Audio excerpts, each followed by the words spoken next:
Olá pessoal, tudo bem? Então aqui é uma compilação dos leilões, certo? De LFT, ou seja, Tesouro Selic. Esses dados aqui eu compilei do site do Tesouro Nacional, ali na página dos leilões, tá? Que eu apelidei de tubarões. E a gente tem coisas muito interessantes para comentar ao longo dessa linha do tempo. Começando ali em 25 de julho, indo até 31 de outubro, tudo em 2019. Em primeiro lugar, qual é a lógica dessas datas? A lógica dessas datas é o seguinte: nós pegamos o último leilão antes de começar o ciclo de queda da Selic. Como cada reunião do Copom acontece aproximadamente de 45 a 45 dias, e os leilões acontecem de 15 em 15, nós temos exatamente isso. 3 leilões com a mesma taxa Selic, certo? Selic vigente, tá? Então, algumas coisas que eu quero trazer para vocês sobre o Tesouro Selic, certo? Que trazem reflexos do momento atual comparando com momentos no passado, tá? Para trazer mais informação para vocês, informação de qualidade, informação quente, tá? Então a primeira coisa que a gente vê aqui é o seguinte: ali por setembro, o Tesouro Nacional andou ofertando um pouquinho mais, andou ofertando 1.250.000 papéis. Em todos os outros leilões foram 1 milhão de papéis, e o mercado primário, o mercado institucional, os nossos queridos tubarõezinhos, eles compram tudo sempre de Tesouro Selic, certo? Isso aí eu vejo por 2 motivos principais. Pela questão do próprio controle deles, que eles têm que ter um próprio controle, porque muito do lucro das instituições advém dos títulos públicos. Eles são os principais detentores, né? São os bancos, os grandes bancos, os fundos de pensão e os fundos de investimento. Isso eu mostrei no vídeo Detentores, né, da dívida pública federal. Então eles precisam ter um controle de carteira. Esse é o primeiro motivo. O segundo motivo que eu vejo para eles sempre comprarem o Tesouro Selic é o seguinte: é o perfil do investidor. Então, como a maioria dos investidores é conservadora, as pessoas se incomodam muito com as oscilações, tanto que a imensa maioria das pessoas não entende a marcação a mercado, né? Então, ninguém gosta de ver os seus investimentos ficar com um rendimento abaixo do esperado ou mesmo negativo. Então, muitos fundos são colocados aí em 50, 70, 80, 90% de Tesouro Selic. E então tá aqui os motivos pelos quais eles compram tudo sempre, porque eles realmente precisam desse papel. O que eu vejo de positivo? Eu vejo de positivo o seguinte: isso aqui reduz o custo da dívida interna, reduz o custo de rolagem da dívida. E vejo ali que em setembro, no dia 5 e no dia 19, teve um Copom aqui no meio, o governo conseguiu vender mais papéis a taxas menores, o que é formidável, o que é excelente, tá? Vejo aqui que o volume sempre, em todos os leilões, sempre foi maior do que 10 bilhões de reais, certo? E teve mês aqui que nós tivemos 3 leilões, então 30 bi direto para conta, certo? E um outro dado muito, muito, muito importante: taxa no papel. Mas não é a Selic? É a Selic.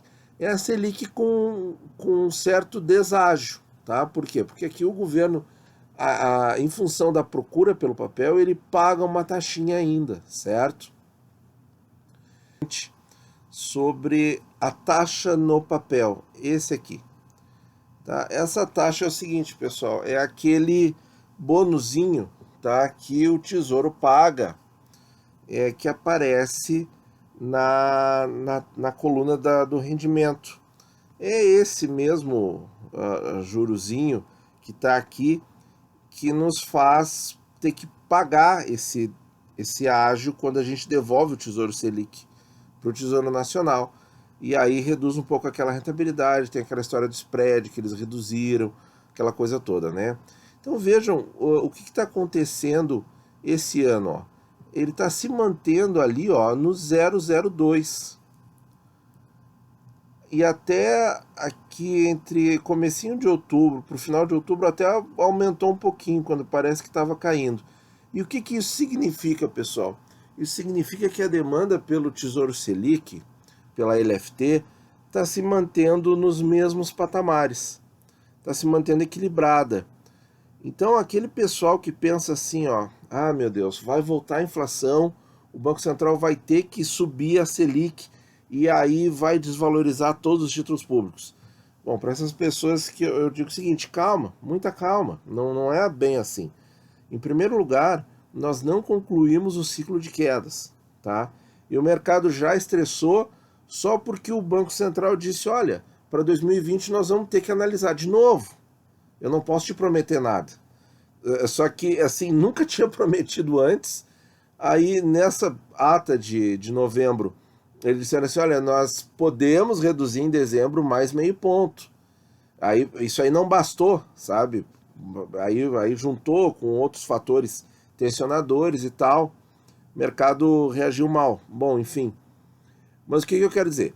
Quando realmente, em outro momento, lá em 2013, quando realmente esse movimento de queda de taxa foi feito de uma maneira errada, porque a inflação estava muito alta, certo? E mesmo assim o Banco Central reduziu por influência política, né?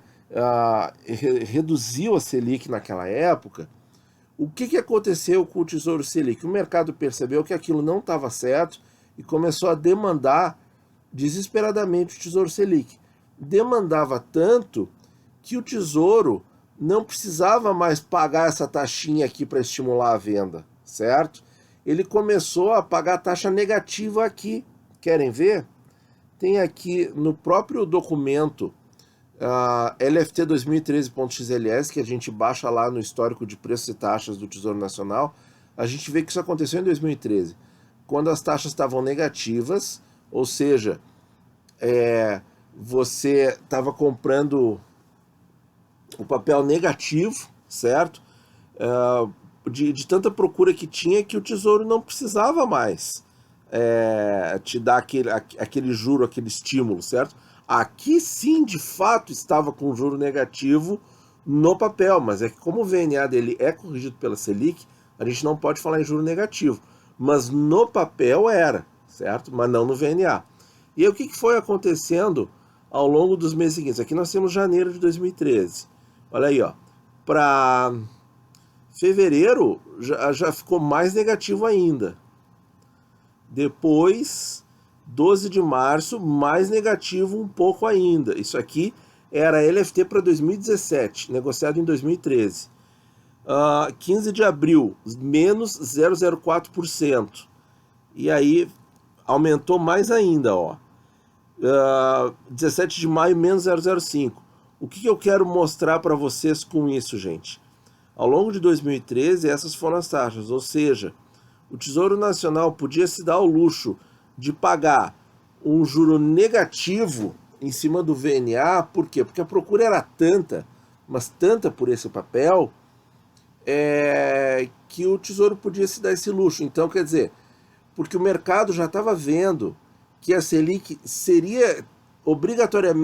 teria que ser obrigatoriamente elevada, e aí foi quando aconteceu um movimento de 7,25 para 14,25, certo? Então, gente, o que isso nos traz de lição e o que a gente deve olhar na taxa da LFT? É esse númerozinho aqui. Por quê? Porque se esse númerozinho aqui começar a cair demais, opa, sinal amarelo, o mercado está vendo que a queda na Selic não se sustenta e que aí sim o Banco Central vai ter que aumentar a Selic em algum momento próximo. Isso está acontecendo agora? Não, certo? Por quê?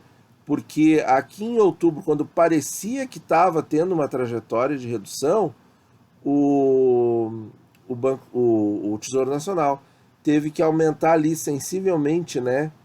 Lá na quarta casa decimal, teve que aumentar um pouquinho a taxa para poder continuar vendendo 100% dos papéis.